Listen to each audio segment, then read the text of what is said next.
Wunmi Bellow. Welcome to the Wunmi Bellow Show.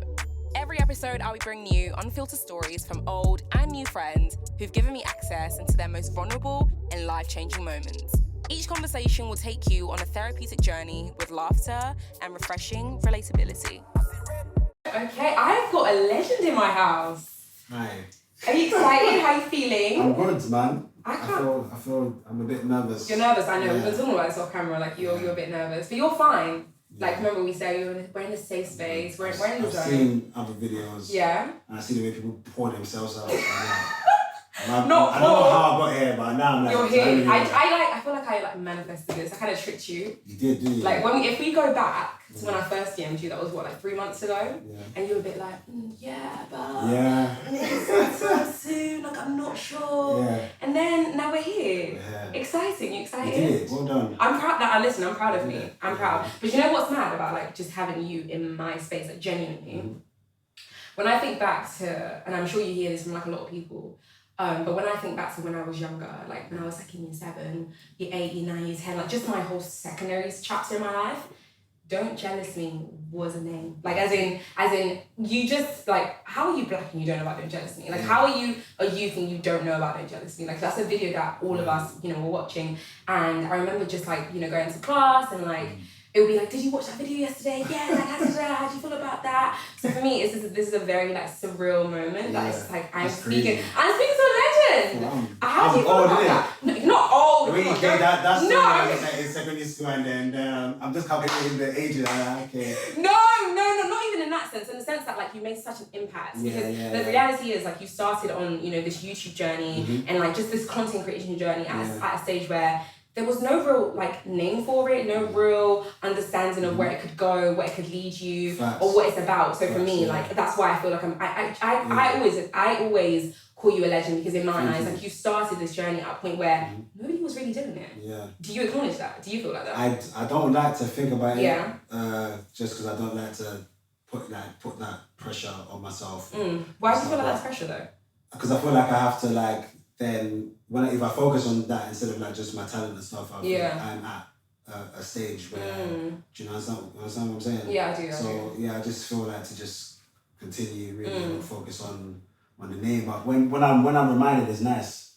It's really so do you appreciate that acknowledgement of like you being you see yourself as one of the pioneers, because you were. Reality is you were, 100%. Especially in the comedic side of things. Like I remember. Big Tipper, don't jealous me. Like even before Big Tipper, it was very much like there was Jazzy, so many, A Squeezy. There was a few. There was a few, and it was mad. Okay, before we even, because I think the reality is there's so much in this, because you've never had an interview before, which is a madness. No. You've never had an interview before, but he's here with me, which is mad, and we love it. Hey. I don't know how she did it. I'm telling you, manifestation is real, so I'm very excited. So you know me. By the way, it's hot today, just so people know. Like, I'm not just perspiring for no reason. Wait, do you have extra tissue with you? You do? Yes, I do. Okay, should we start off there? Yeah, I'm good. Okay, alright, cool, perfect. Alright, so with me, I'm big on, understanding childhood, because I think it has a lot to do with, who we are. I'm big on it, and we're going straight into it. So I kind of want you to talk me through, your childhood. What's your family dynamic like? What's your household like? Yeah, go on. Grew up in Hackney. Yeah, go on. E9, bang bang. Love that. Did you say that? I don't think so. I don't think I've heard bang bang in a while, but bang bang. But E9 is bang bang. E9, bang bang, right. Hackney, I was the only child at that time. No, I've got a little brother now, 16 years difference. Wow, between that's me and big. Yeah, massive difference. What's your relationship like with him? We're good. I love that. How old is he now? How old is he? He's going to be 16, yeah. Wow. Yeah. So, he's the same height as me. Big lad. And at first, because the age gap I was just thinking, how am I really going to relate to him? But now he's growing up a bit. I try hard to bring us close together. But 16-year gap. But grew up in Hackney, mum, dad, flats. I mean, we all grew up in flats, didn't we? Yeah, but they told me I was going on holiday. Yeah. And I thought, and they actually told me that there's Disneyland in Nigeria. And you believe that? Come on, I was how old now? No, come on, 9 years old. The internet was not even popping back then. I hear it, but 9. What did we have? So then that was it. So when you heard Disneyland, you were like, yeah. I thought, jeez, I couldn't Google it. Like, when did Google come out? In like 2000 and... 2, 3. Yeah. Do you know what I mean? So, but yeah, I said, okay, cool, no problem. Yeah, I'm gonna go. Got there now. They took me to the nice area in Nigeria. Yeah. Because like my uncle out there is, there's a lot of guys. Of course, yeah. And whatnot, and big crib. So I was there thinking, oh, this is nice. Was there for a few days and whatnot, had fun, and then they told me, oh, you have to go somewhere else. No. I was like, oh, okay. Wait, were you in Lagos initially? I was in Lagos, yeah. I was there. I said, cool, no problem. He said, yeah, it's a demo. I said, yeah, where's the Disneyland?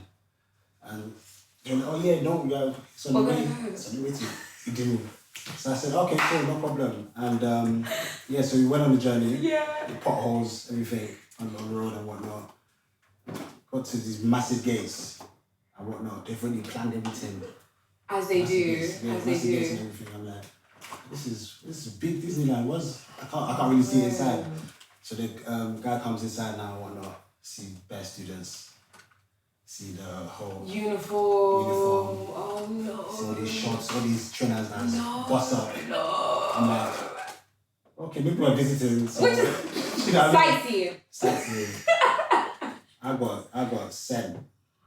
I got For sent. 5 years. Did that shape you? Yes. How? Yeah, man. I feel like I don't know. What's that? Is it ADHD? Yeah, ADHD. Don't kill me right now. I feel like they said I had that when I was younger. Okay. Yeah. Well, like doctors. Yeah. Oh, okay. Doctor said that. So I feel like it kind of I needed that. I don't know whether it was Nigeria that shaped me to be a bit more relaxed and whatnot, but it definitely did add to my personality, culture and whatnot, and just seeing life from a different point of view. Yeah. Did you have, because the thing is, the interesting thing about people who get shipped, and I think because I experienced it so head on with my brother, I know that when he came back, he had a completely different vibe and energy to as my mum. Okay. So I wonder if yours was similar. Did you feel differently about your parents, and was that relationship different at all?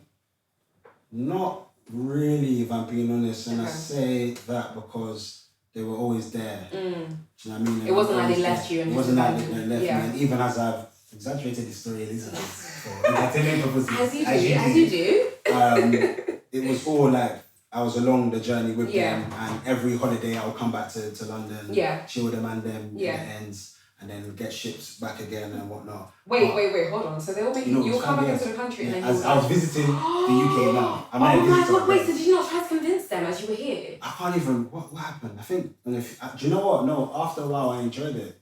Oh, I love that. Yeah. What did you enjoy? I enjoyed it. Boarding school is lit, man. Wow. You don't really hear a lot of people talking like this about boarding school. It depends on how. I love that. Yeah. What made yours lit? It was just the over experience, just like everyone together from different areas. So I remember the first time I came to boarding school. I had everyone talking with their accents, all these Niger boys and whatnot. And I heard a few people upstairs, this because you call them seniors. So the seniors, those are the guys at the top, the junior boys. So I'm coming now and whatnot, and they see me and whatnot, and they were like, oh, where are you from? I was like, oh, and I was like, I'm from London. I'm from London. Yeah. I'm from London. That's what they asked me. I said, what? He said, I said, no. It was hella awkward. But they get you straight on. But do you know what it is? It's the banter. Yeah. The banter that we experience in our dorms, dormitory. Yeah. Too lit. Different. Too lit. Too different. I love that. Yeah. Do you feel like that? Because obviously I didn't know the story, so I wonder if that had a big role to play with you doing jealous me. Probably. Yeah. I've never really deep down to think Do you want to? Because if we think about it, so you went to Nigeria for 5 years, you came back and then you started doing you came back. Were you? Oh my god, no. No. And I went straight to one of the worst schools you could go to and be fresh. Oh no. Were you really? If anyone knows St. Bonds, Forest Gate, I went there, and when I tell you, they finished me. No. Came first day. How bad are we? It was just I was like, come on, man. I went all the way to Nice, they cussed me. Come back to transition, finish me. No. But yeah, that was another lit school. I can imagine. Okay, so talk to me about, so you came back from Nigeria and now, we're probably at a chapter where we're all trying to figure out our life. What am I doing with my life? What's my next steps? What's my journey going to be like? Yeah. For you, what made you want to tap into the world of YouTube? Or even, do you know what, before that, what did you want to do? I wanted to play basketball. Did you? Yeah. I did hear that. I did hear something about you like moving to America. Right. Did that happen? Is that a rumor? No, I did. I was I lived in the States for a little bit in Houston. You've lived in a lot of places. Nigeria, London, America.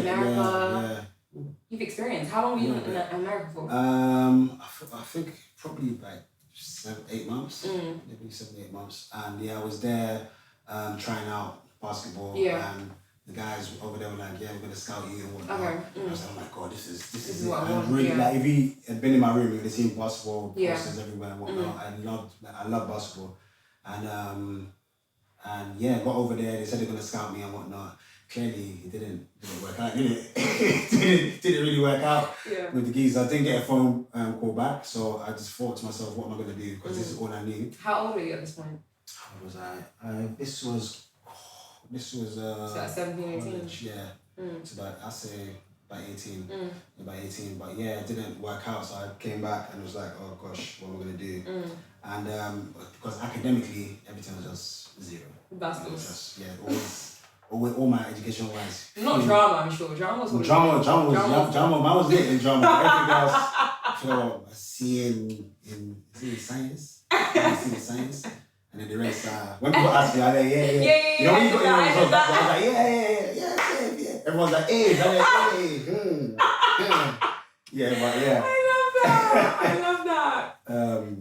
Yeah. Where did the name Don't Jealous Me come from? Yeah, so I've always wondered this. I'm like, so like, coming back and not knowing what to do. Yeah. My mum was like, I might as well study nursing. Your mum said that? Yeah. What is that? No, genuinely, like, what is Nigerian parent? I think it's like mainly Nigerian parents. So like, they have an attachment to nursing. It's like really like I don't get it. It's like they're like, I don't know, it's paid to like talk about it. Like nursing every time. I'm like, bro, no, like I don't want it. I don't want it. So how'd you say no to your mum? Talk to me about that. So I did. So when I came back, I had the qualifications that were good enough for me to do health studies. Yeah. Finesse my way into college. Doing health studies. So you were actually studying that? Wow, okay. I believe I studied that.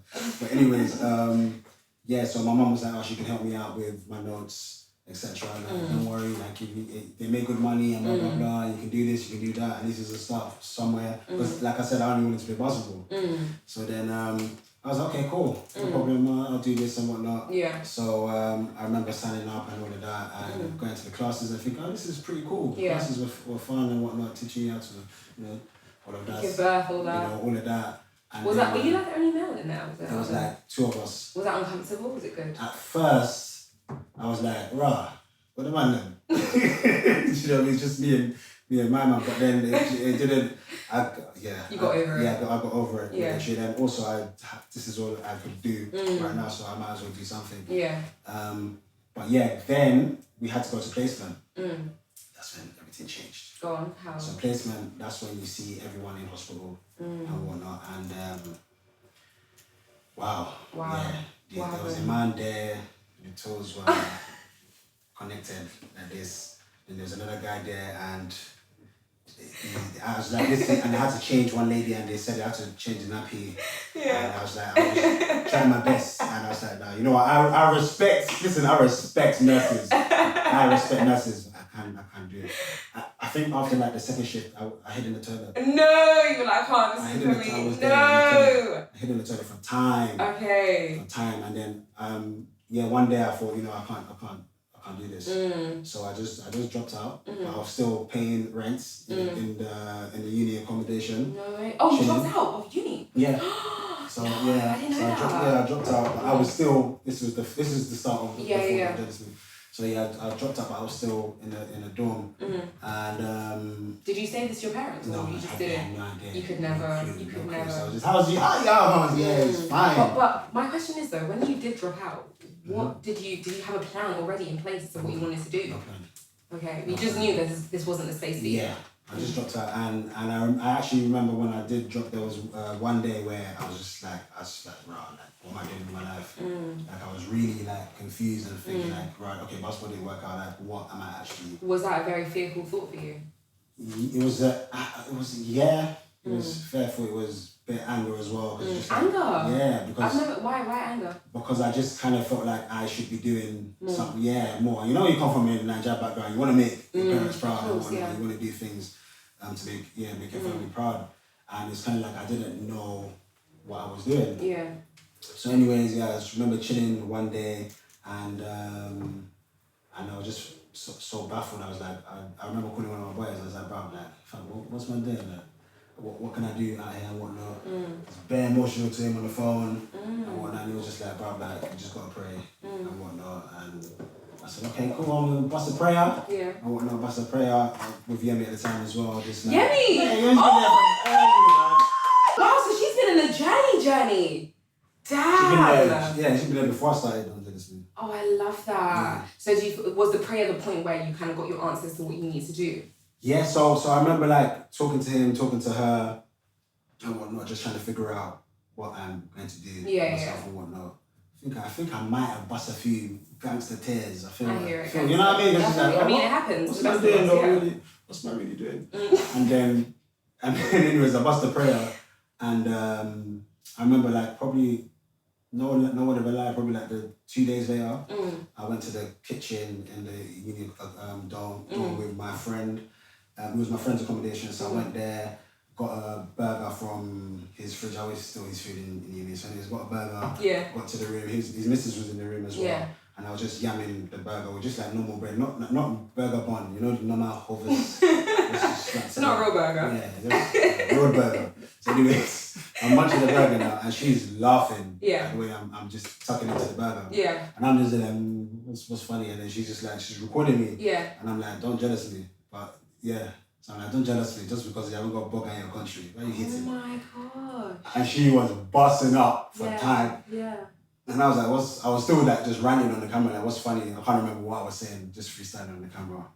And she was crying with laughter. Oh. And I was just like, chill out, it's not that funny, what are you doing?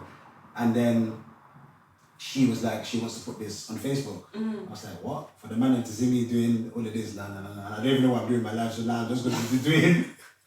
So I was like, here's your bread. There you go. But then my boy seen it as well. Yeah. And he was busting up as well. And he was like, bro, you go put this up. Wow. So I was like, you know what? What's the worst? Put it up and whatnot. Yeah. Within like 30 minutes, just start getting better phone calls. Yeah, bro, that video is hilarious. Wow. Bro, that video is hilarious. Go online and whatnot, just see it, just being shared. Yeah. Facebook yeah. Just being shared everywhere. And I'm just thinking, right, this is mad. And then I remember talking to the boy that told me to pray. Yeah, my boy Hervé. I remember talking to him again, and he was like, he bets if I make another video, it won't be as funny. So I just took on that, and I thought, what is that what you think? Boom, took on the challenge. The other one went viral again. Wow. And whatnot. And don't jealous me. Started. That's so incredible. Have you ever told anyone that story? I think so. Really? I think so, yeah. I might have told it, like, I might have put on my story before, but like ages ago. Not to shift direction, but to shift direction a little bit. You've never really done an interview before. No. Why? I don't know, I feel like that's strange. Yeah. Strange in what sense? I just feel like you know what, being honest, maybe because you have such a compelling, like, even now, we're even just at the beginning, and I feel like as I'm talking to you, I'm like, there's so much to dive into. Yeah. So it's just interesting that you've never really like. Do you know what it is? If I'm gonna be honest, because I was sitting there thinking, if this question comes up, like, how am I gonna answer this question? I think maybe it's just because I've come out as a character, don't jealous me. Yeah. Do you know what I'm saying? And I've done that for so long. I want people know me as that character. And like people that really know me, know how I am. You know, I'm bubbly, I want to know about his job, banter, all this stuff. But then the outside world don't really know me as me. Do you get it? Are we getting somewhere? Yeah. But do you care for that? I'm still going to come back to the name, Don't Jealous Me, something that's important to touch on. But do you care about the outside world knowing you? I don't know, man. I don't know. I just feel like I don't know. Maybe not. Maybe because I'm aware that they're really attached to the character. Yeah. Do you know what I mean? So it's now like, I know I'm I'm not my character. If Yeah. that makes sense. You know, my character is very over the top and whatnot. I'm actually chilled. I'm Mm. actually laid back. I bust jokes with the man there. Yeah. Me and my babes, we bust jokes every day. I love you guys. Listen, I love you guys she so is much. different funny. I love She you guys is together. she is funny. She is the funny in the household. But yeah, we bust joke like every day and whatnot. So my people know me, but I feel like everybody else doesn't. As soon as I'm like, oh right, interview. So now it's like the real you, because you're not gonna do an interview as like a character. Exactly. Do you feel like, I guess, does the fear of doing those interviews come from a place of like, well, what if they don't accept the Tolu rather than the character? See, this is why they want to come here now. See, before you know, I'll be like, oh my God, they don't love me. Why don't they love me? See, this is why. I love that response. Great, it's fantastic work. Fantastic. So what was the question again? Right, so I'm basically saying that, you know, if you do an interview and you come in as like Tolu, you know, just your personality, which is very chilled, also funny, you're naturally funny, clearly. But obviously people know you as Don't Jealous Me. Yeah. Is the reason you kind of step back from doing interviews because of the fear of them not accepting Tolu rather than Don't Jealous Me? Yeah, maybe. Yeah. Maybe it's not good enough for me. I feel like there's more. You're avoiding it. What's the truth? Where's the water? Can I get a topper?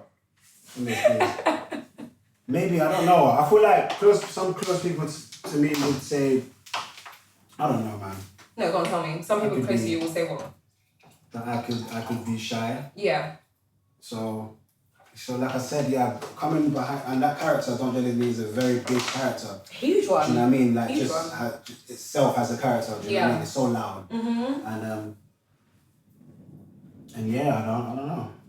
But I don't know. I think like people who create, you know, characters. I think a lot of people in this industry create characters, and I think there's this sense of wanting to detach yourself from the character that I almost feel like we do as humans as a protective barrier for like our real self. But I don't know. If I'm speaking to you, and I know that this is probably going in bears way more than you expected, but I genuinely, like from just the short time we've been speaking, I genuinely just feel like there's like a massive connection between you and Don't Jealous Me and you and Tolu. Like I don't really see this. I don't see the disconnect, and I feel like you probably say like the whole thing of like, oh, I'm shy is like a protective thing rather than like an authentic thing.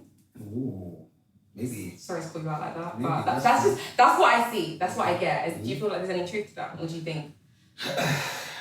Yeah. Because I think as humans, like we want to naturally protect ourselves. You know, you don't know what we think. Definitely. You don't know how people feel. Definitely. I feel so. I feel like I've been protected by a character. And it's easier that way, I guess. Talk to me about you actually putting your videos now on YouTube. Yeah. Because the space was so fresh and so new, talk to me about what it felt like having because there was so much love. Like even in my classroom alone, like there was like 30 girls in the classroom, all girls schools, and all shouting like, "Don't jealous me!"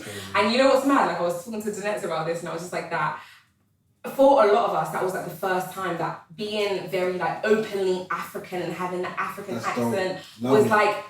It was like, don't jealous me. Like, it was, you know, it was very normalized. And I think, and I have to give it to you, I feel like you were definitely one of the pioneers that, you know, made that feel comfortable, not weird, because it felt, you know, peaceful. It felt funny. It felt light. So, talk to me about what it, for you, feeling, how did you feel receiving that level of love for creating a character like Don't Jealous Me? Yeah, I loved it because I feel like growing up, especially like there was a little hostility between Caribbeans and Africans. Oh, huge one.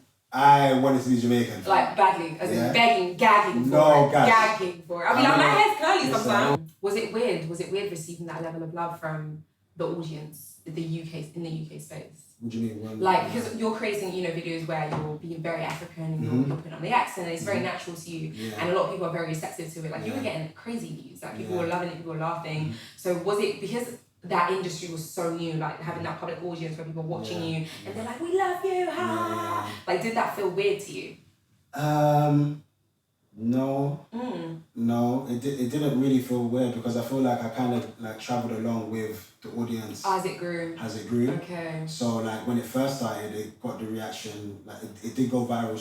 The first 2 videos went viral, but I was still able to connect with, do you know what I mean, people and like people wouldn't see me in public, but then as it grew and more videos came up, then and it was just kind of like, oh wow, yeah, it did get to a stage where it was like, oh wow, this is crazy. I think it was Westfield.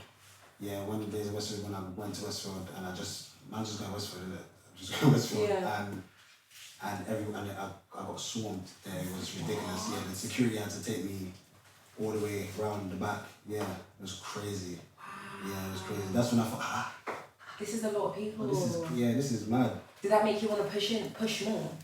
Like do more of what you were doing? Or did that make you, I guess a better way of wording that is, did that make you love and understand what you were doing more? 100%. 100%. Yeah, it's very warm to see, like, you know what I mean? Like, see that I can impact people and bring joy to people's lives, make people laugh is a wonderful thing, I believe. Anyway, so yeah, seeing everyone happy and like taking pictures and whatnot, I'm like, do you know what I mean? I'm happy to do that all day long. Yeah. And yeah, man. At that point of your career or your journey, should I say, did you, because obviously, okay, considering like everything you kind of been through, you went to Nigeria, you were studying nursing, at that point, was it very much a defining moment of like, okay, cool, this is my thing? Is that, would you say that moment in Westwood did that for you, or was there another moment where you were like, this is what I should be doing, this is what I need to continue doing? Yeah. I feel like probably after the 7th video I made, I feel like after I made that video, like something clicked within me, and I felt like this is, because I would make these videos and I'm busting up to myself, like I'm like this is bare funny, innit? Mine's funny. Yeah. Clearly, I'm funny. I'm watching it and it's making me laugh. Do you know what I mean? And because, like I said, I didn't have any other direction, and this was like something that really fulfilled me. Like laughter's medicine, as they say. So it just I just thought, let me just push through on this. But yeah, after the 7th video, something clicked within me, and I was just like, yeah, I need to be doing this. So I was still in uni, but I was making videos every day and whatnot. And yeah. How did your parents feel about this? I'm lucky, man. I feel like I'm lucky, man. I love that. Yeah, I feel like I'm lucky. My mom and my dad definitely supportive, majorly supportive. I remember one day I came back to the crib, and my mom came into the room and she was like, "Damn, mom's just knowing it." She's like, "Tolu, you're not going to need any money." She just dropped it like that. I said, "Jesus, oh my God." I was like, "Yeah, yeah, mom, no." I need it. It is her. And she left. I said, "Oh my God, wow. She just left." But yeah, then so what was that? Your uncle called your mum? Yeah, called my mum. So my mum called me, and then she was just like, "Oh, you got to take this video down. Man, you can't do it." I actually took that video down. The very first video of Don't Jealousy, you can't find it. Yeah, because you have to remember, this was so early on as well, with before like being viral. Yeah, before YouTube was even a thing. Do you know what I mean? So for an African parent at first, like hearing your son is this and that on the internet, so it's like, what is this? Yeah. But then I was just like, I can't believe she made me take it down. When I did other videos and whatnot. And then as it goes along and you're getting other phone calls saying, "I heard your son is doing, is that what he's doing?" Oh, that's not your son. You know? And then, but even through that journey as well, I have to give it to them. They were still very supportive in trying to help me navigate and find myself. So I'm definitely, my mum's 100%. That's amazing. You don't really hear that a lot. Yeah, you don't. Like at all. Yeah. If I was trying to have a conversation with my mum, like, I'm leaving you now. What's the blows that I would get? That's amazing. Yeah, I was blessed to have that. So. Very blessed. Very. And I'm happy that you're able to acknowledge that. It makes me kind of wonder, because right now in the YouTube space or just the content creating space, I think it's clear that you do need to do some sort of collaborations with other people who are in similar spaces with you, etc. But I think back then, you guys, it's almost like you guys were very much aware of that. Because when I think back, like you, Vuj, just hella of you guys kept creating, videos together that were also going viral. Were those relationships that you had with, those other content creators real for you? Yeah, man. Yeah. Those are my guys. Vuj is my boy, I love him. Vuj is my boy. I need to go to his crib. We watched football the other day. Yeah. You guys are still like... That's my guy. Yeah. That's my guy. Yeah. So, me and Arnold, we're working on a project at the moment. Yes, we love that. The beans. Love that. Spill the beans. We want it all. Before I forget, Vibes and Time. We are. Trust me. me. We are diving into all of that music, all of the. Don't worry, trust me, I've got you. I'm done. We're diving into all of that. Arnold, A-Dot's my boy, we talk and whatnot. Eddie. It's actually very cool, like the UK scene, like we actually have like a little group chat as well, like from, No way. Hamza. All of you guys just in one group chat. And what do you guys talk about in there? Just what you're working on? So this is a very, very new group chat. Okay. Yeah, so I everyone is love still that. busy, was been trying to organise, linking up and whatnot. Yeah. Squeezy, we're gonna make it happen. Yeah, we're meant to link up and go to his restaurant. He's got a restaurant chain. Yeah. And I did see that actually. I saw that recently. Yeah. Yeah. So we've been trying to make that happen, but everyone's doing stuff, which is amazing to see. And like, we were actually bigging each other up, that like we're still here doing stuff and whatnot, and it's nice to see. And you're also very much relevant. I did see that. I think what warmed my heart, what kind of probed me to want to ask about, you know, the community side of like this industry, especially at the point that you guys were doing it, is there was a picture, was it a picture or video of you and Big Tipper when you went to go see him? Because there was like a lot of stuff going on online, and like to me I was just like, I love that you still have those relationships and there's still relationships outside of like online spaces. Was that important to you to maintain? Yeah, the funny thing is with like Tipper, even like me and Tipper, we weren't like, we're not like majorly close. Yeah. Do you know what I mean? Like we never like spoke back in the day every other day and whatnot. But I really loved his aura. I really loved the guy, and he brought a lot of joy. And when we did connect, it was love. Do you know what I mean? It was always love. So when I did see what was happening and whatnot, it just made me feel like a little responsibility. Do you know what I mean? Because of the bond you created. The bond we created, also the field he's in, the same field that I'm in, and whatnot. He's much younger and whatnot. So I just felt like it would be nice to, do you know what I mean, to show some direction or just give him some insight.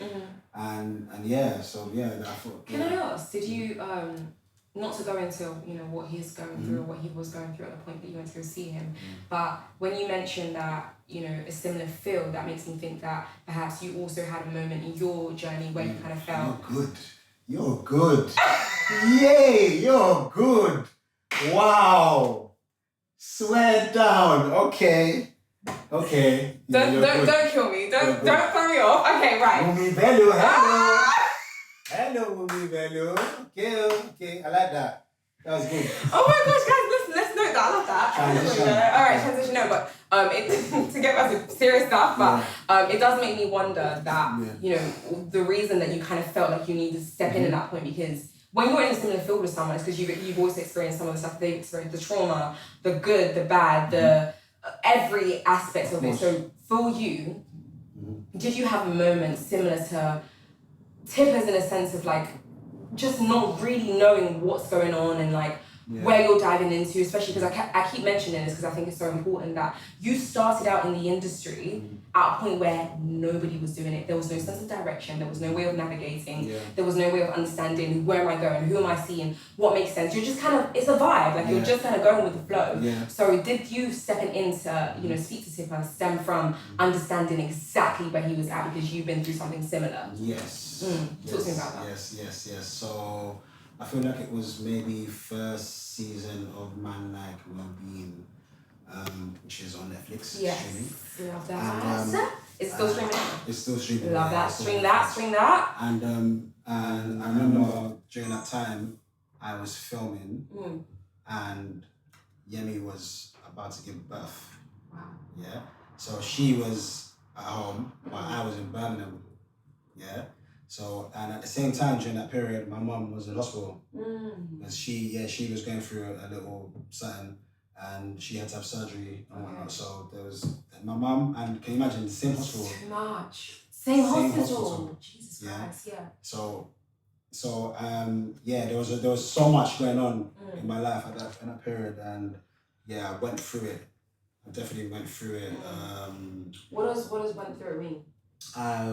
I definitely developed that anxiety. Was very anxious. I feel like I'm someone that puts a lot of responsibility, especially when it comes to family.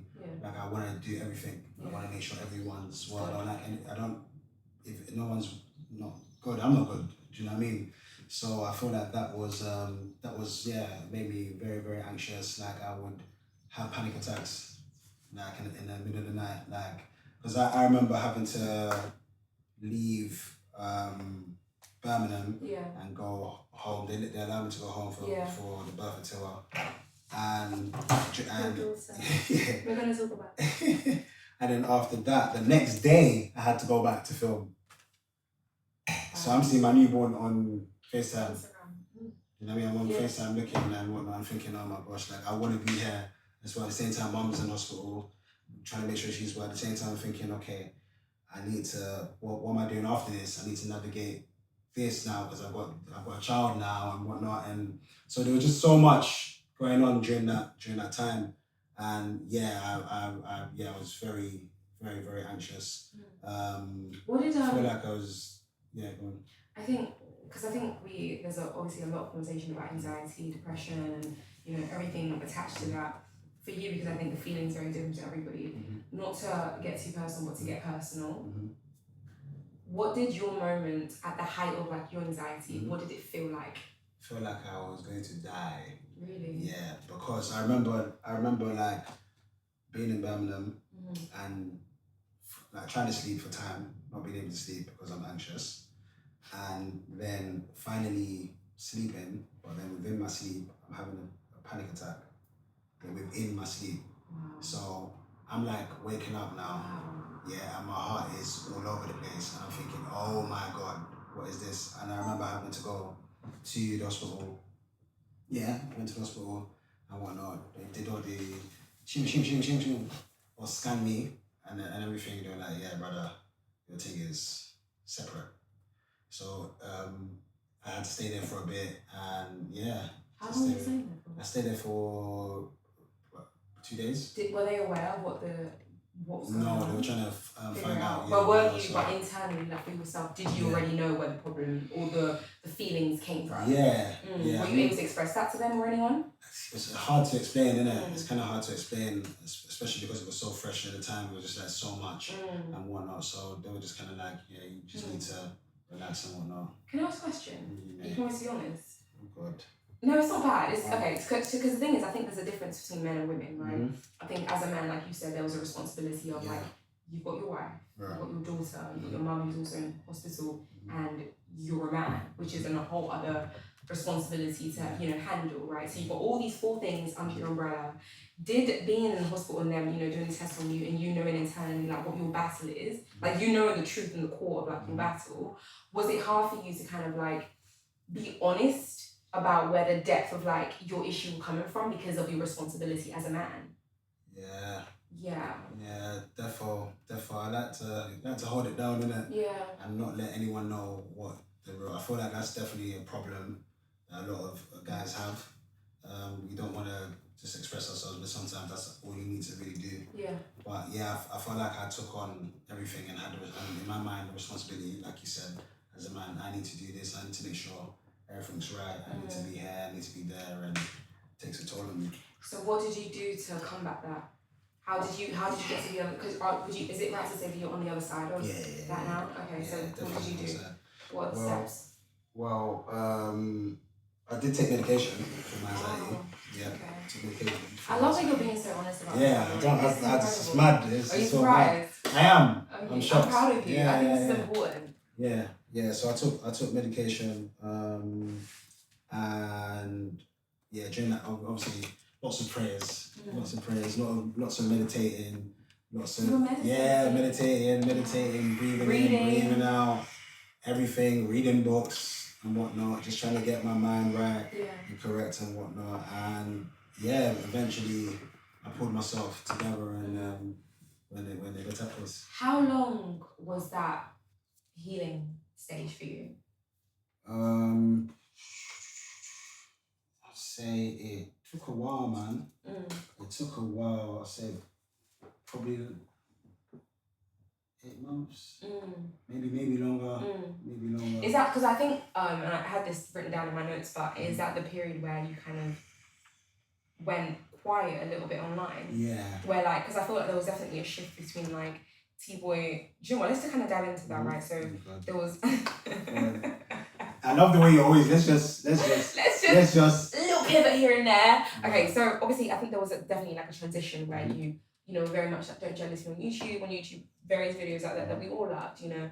And then there was like a transition where it felt like there was a standstill moment where you, I think, correct me if I'm wrong here, but you were doing like some online stuff, like I remember there was like a TV show, wasn't there? Yeah, the TV show. Yeah, the TV show. Why was that? Why was that dead? Well, it was dead. It didn't. So the first, I remember the pilot that we put together and whatnot. I didn't get to write on it. So it just. What, you had a writer? Yeah. Okay. I had a writer and whatnot because we just wanted to make the show happen and whatnot, but it just didn't translate well at all. So like, yeah, it weren't good. But then we came back again, and yeah, I was able to write on it and whatnot. So we got in touch with a company. I don't want to say the name, but the company were like, yeah, we're gonna make this show happen and whatnot. They paid the money for the show and everything and whatnot. We got the show done and whatnot, and then the company just went bust. So then people actually couldn't get to see that show. Not one episode of it. Maybe. Wait, you actually filmed maybe. it? Now that you're talking about it, I'm feeling of resentment. Now I'm joking. Wait, so you actually filmed it and it never came out? Didn't come out. That's the worst. Didn't come out. That's the worst. Was that in your period of like, was that during the transitional period of like you healing and you still figuring out your ways and stuff? Yeah. Damn, so that's another there's a lot of that, man.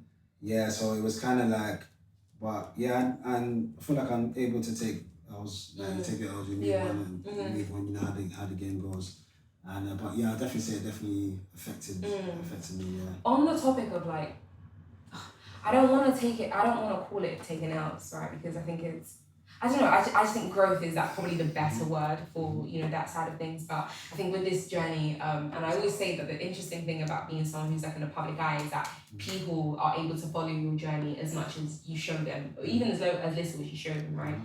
So when you're watching, like, say other people's journeys, and I don't know if you experience this, because if I'm being honest with myself, I do watch this, like you're watching everyone's journey, you're like, oh, she's getting this still, oh, he's getting this still, whatever. Did you have a moment where you kind of felt like other people were maybe like growing at a faster height or faster pace than you were? And especially considering where, like, again, you were one of the people who started this, right? Kind of people who were jumping off of the bandwagon of like what you had started. Did you ever have those moments? Yeah, I think so. I don't know if that's I don't know, is that genuine? I don't feel like more people feel that way than they like to admit. Oh yeah. Here and there, and it's not, and it was just kind of like, maybe upset with myself more than anything. Do you know what I mean? That in what sense? That like I should be doing X, Y, Z, yes, or be like doing this. Do you know what I'm saying? Yeah. So, but it was never like resentment towards anyone else to be like, oh, right, like you're doing this. I hate you. Yeah, never that. Always, I want to see every black person win. Absolutely. You feel me? Absolutely. I really do want to see every black person win. Hey, people, I want to see all the black people win.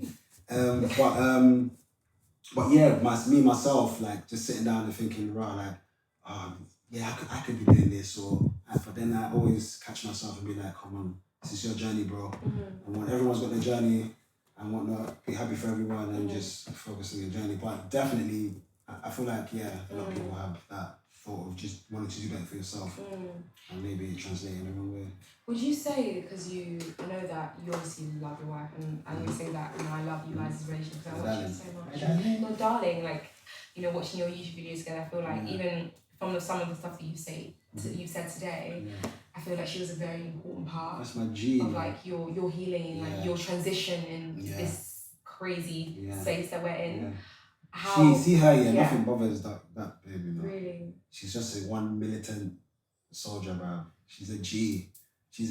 So definitely, she's been there. I've not spoken about her so much today, but I feel like that's because like everyone can kind of see us online, and when I feel like what you see is definitely what you get and whatnot. Don't get twisted. Obviously, we also have our moments like everyone, and one of the ways you're just annoying me. Can you leave me alone, please? And vice versa. Do you know what I mean? So, but yeah, man, she's been there for me, man. Been there for me. Helped me navigate. Helped me believe in myself and whatnot. Just especially when I have the days of not feeling up to scratch. How does she do that? Is it through her words, her action? Yeah. Strong words, man. Words. Strong words, yeah. We always bust too too much banter. She'll just be like, what are you doing? Take me to a moment in you guys' journey where you were like, where it was almost like a switch from based on like what she said to you. So like an example, so like a moment in your life where you were like, do you know what? F this. I don't want to do this anymore. Like I just need to go find a 9 to 5 or you know another job or something else to do outside of this space. Take me to a moment where she was the one who kind of said, no, like come back. I remember one time, probably in the living room, I was just there, emotional, just like, what am I doing? Having my moments, as we all do, yeah. You know, and whatnot. And I remember just coming and just like, have you seen what you've achieved? Do you know what I mean? Like, have you seen what you've achieved and whatnot? And like actually showing me and telling me. And she's just one of those, like when she talks and it's just very captivating. And yeah, he just switched with me, but I just thought, yeah, man, I'm a G. She gave me that self, you know what I mean? That self-belief, that confidence to let me know that I've achieved X, Y, Z. Not even just career-wise, family-wise, our family, daughter, everything. And it was just like so much to look forward to. And yeah. What would you, if you could have a name or a title for, you know, this current chapter in your life? Because I feel like this is, it's weird to say, but this is like the most I feel like, outside of this interview, but just watching you online, this is the most I've been able to like see you. Yeah. Like outside of like Don't Jealous Me. I feel like Don't Jealous Me exists, but it's only like a fraction or a half of like who you are. Yeah. So what would you like title this current? It's so mad. Right now. But you know what? It is mad. Like I was, and this is part of like one of the stuff I'm going to ask you. But before I even get into that side of things, what is the name that you would give this current chapter of your life? The Warm Up. Ooh, I like that. This is coming. Why would you say the warm up? I love that. Because I've really still, like I said, I do feel mentally I'm in my bag. Yeah. You know, man. I can tell. Yeah. I feel like I'm in my bag and I feel like there's a lot of great things happening, definitely, and I just feel like this is it. This is it. I feel like I'm just, like you said, there's been a because someone left a comment the other day on my Instagram saying, oh, have you stepped away from comedy now, trying to combine stuff like Will Smith and whatnot? And I was just like, good comparison. Yeah, very good. Love it. And I was just kind of like, no, that my heart is comedy. You know what I mean? Like that's all I really do know. Like if we're just head chilling and we'll just be busting bands all day. But it was just kind of like I had to show different areas of my life, different sides to myself, and also knowing that I can make music. Yeah. Do you know what I mean? 5,010 up streaming now. But yeah, do you know what I'm saying? So I just thought, yeah, it's time to make that transition. I absolutely love that. Are you happy with that transition? Yes, yes. It's I love new challenges, and I've wanted to like do music for a while. Yeah. You've kind of been like in and out. Yeah, I've kind of been. Yeah. See, I know. You know. Yeah, so I've been in and out for a while, but like it's actually my mom's always been like, you can't do music. Really? You can't do. You know how to do it. Wow. And I'm just like, my mom sounds so incredible. She's a G, man. She's a G. Very lovely woman. But yeah, she was just like, oh yeah, that you can do this. My dad as well. Before he sees this and he's like, yeah, that's your mom. Yeah, just say your mom. Dad, you too. No, and I'm happy that I had that both of them there to be able to be like to chip in. Yeah. My mom, obviously. Yeah. My G. So yeah. I love that. Yeah, she's a G, man. There was like there was a stage, and this kind of leads me on to, you know, the present, as I would like to call it. But there was a stage in, you know, your career, your life, where you were being a lot more open about, you know, yourself. But then not just yourself, but all the things that attach to yourself. So like your wife, your family. When was the point where you kind of felt you felt comfortable or confident enough in yourself to want to like open up that space open up that chapter in your life? Was it after? Because I don't know if it came after like the stage where you were in hospital and dealing with like anxiety and that side of things. Did it come after that, or what triggered you wanting to just share more of like yourself? I don't really have the answers for that. I kind of feel like Actually, yeah, you're right. I didn't really show too much before because I just felt like I didn't know what that would be like, exposing my family to just the world. And I was fine with everyone knowing obviously who I am and whatnot. And then, very just trying to protect the missus and protect the little one. What was it? How you felt about that shift and like what made you feel more comfortable about being open about that side of your life, that, you know, the introducing Yemi to your audience? I kind of felt like I felt like there was too much to not show because I'm just like this. She's hilarious, and whatnot, and like I would love for people to see the dynamics of how funny she is. How does she feel about that? Like you sharing that? Yeah, she at first she's like no, don't. Before she used to hate social media. She did not like social media at all and whatnot. She's still warming up. Yeah. She's been unpassing. She's still at the warm up. This is the chapter, the warm up. The warm up. But yeah, she's good now. I love that. Yeah.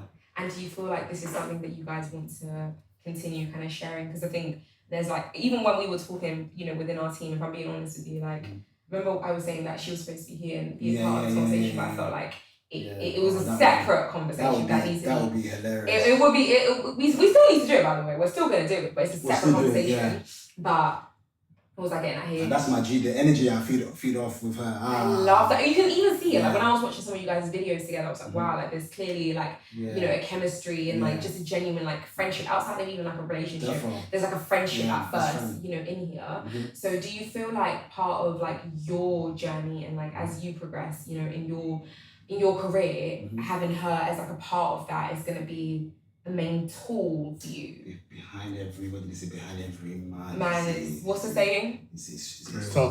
Is it strong? Is it oh, wow. Hey. Guys, come on. Someone must know what. I don't know what it is. How are you going to know? Behind every successful man is a strong woman. Come on. I was just testing you guys. No, you didn't know it. But yeah, I definitely believe like, she's so instrumental to my life in general and whatnot. She just brings so much joy.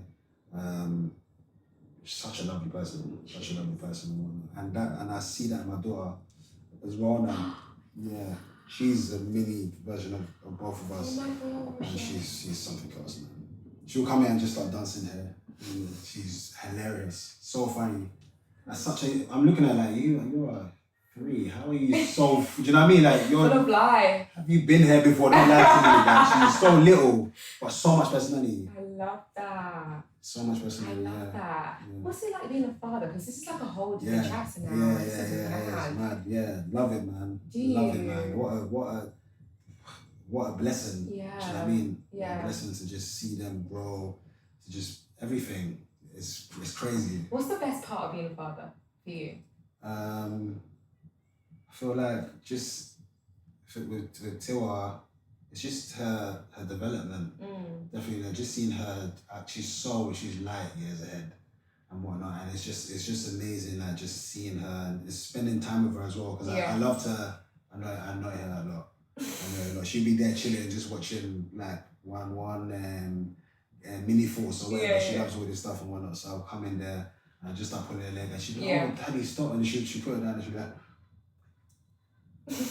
She just does random things, and I'm just like, it's just her development really. It's just, it's amazing to see, man. So, because I pay attention a lot, as you're speaking, there's definitely, you know, when we're talking about the anxiety side of things and like, you know, what you had to deal with then, and then when we talk about, you know, the current chapter you're in, there's like a different glow. Yeah. There's like a different expression of your face when we talk about the present and you, as you call it, did you call it the warm up, right?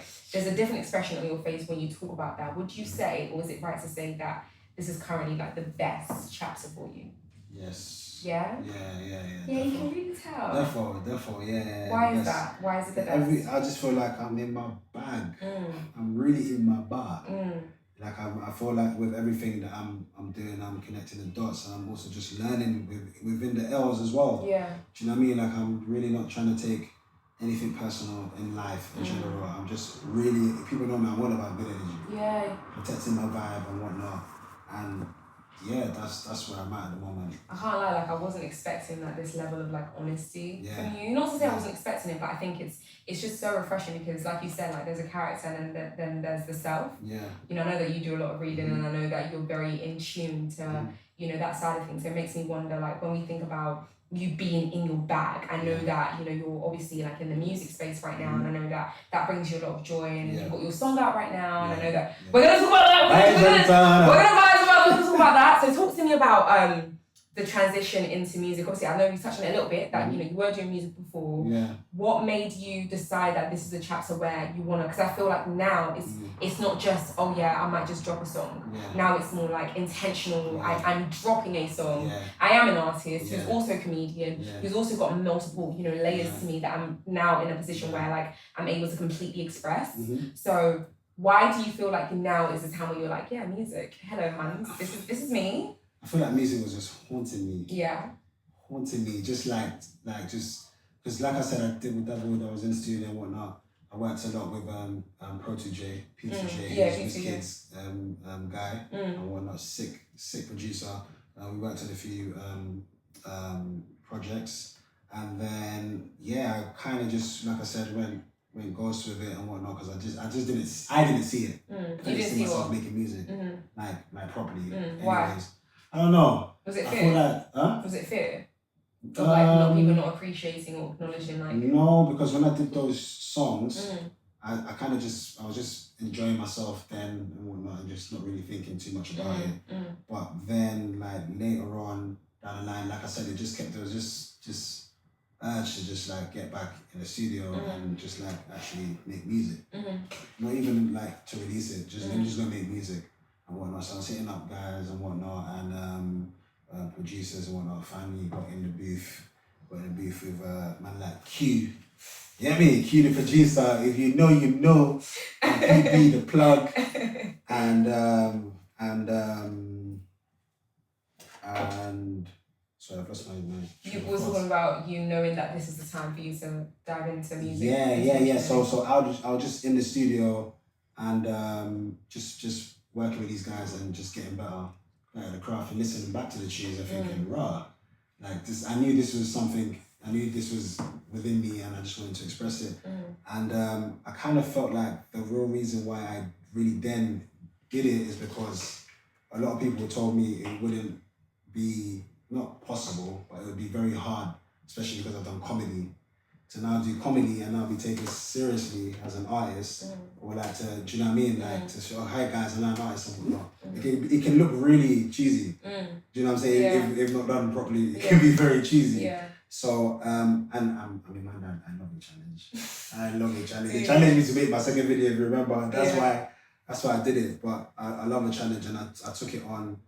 And I just felt like I wanted to, because I felt like I could do it and this music was always within me. And now we're here making bangers. That's not the only banger, you know. There's more bangers. There's more. He knows. Oh no, he told me.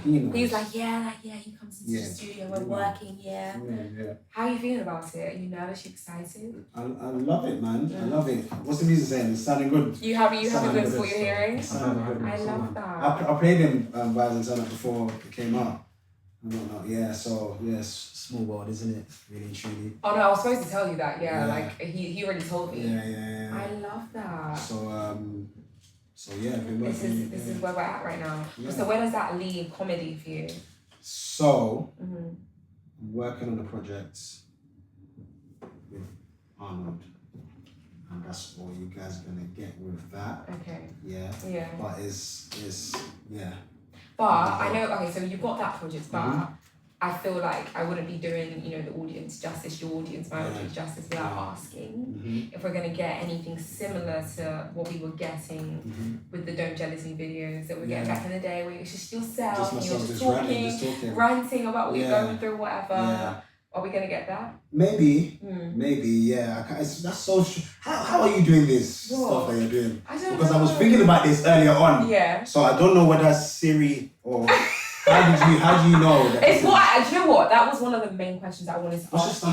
I'm a Scorpio. You know that's already. I was joking. I just wanted to pretend like I knew horoscopes and I have no idea what that means. I'm dead. But yeah, no, don't trouble the question. So what's the plan? Like, are you gonna give us, your audience, that kind of content again? Yeah, I'm working on that at the moment. Like just trying to find, but I'm trying to find a balance of giving them me with all of that and everything. Do you know what I can really see? I think it's going to be so natural for you. Yeah, I feel like the more you, because I don't know, I think for me, just sitting here, and I'm sure the rest of the guys see this, like hearing you speak like this, there's like a level of, there's loving someone because of the character they've created, and there's loving someone because of the character they've created, because of themselves, and because of the work behind everything that they've been able to do. Yeah. And I feel like from this conversation, that's what I've been able to get, the sense of like, there's the character and then there's you. Yeah. And it just makes you want to just be so much more vigilant about everything that like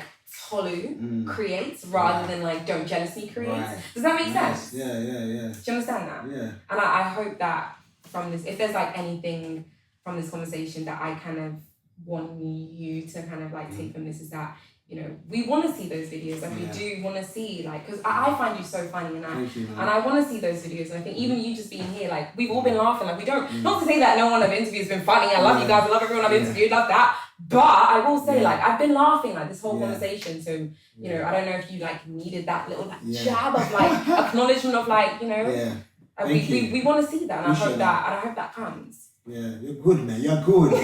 I keep on saying, guys, man don't do interviews, innit? I don't know how she got me here, but I'm here and I'm doing this interview and I've just brought myself out. You did? I'm so proud of you. That was good. That was so good. How did you find that conversation? Yeah, man. I love that. Are you happy? Yes. Yeah. Yeah. How long was that? Hour and 7 minutes.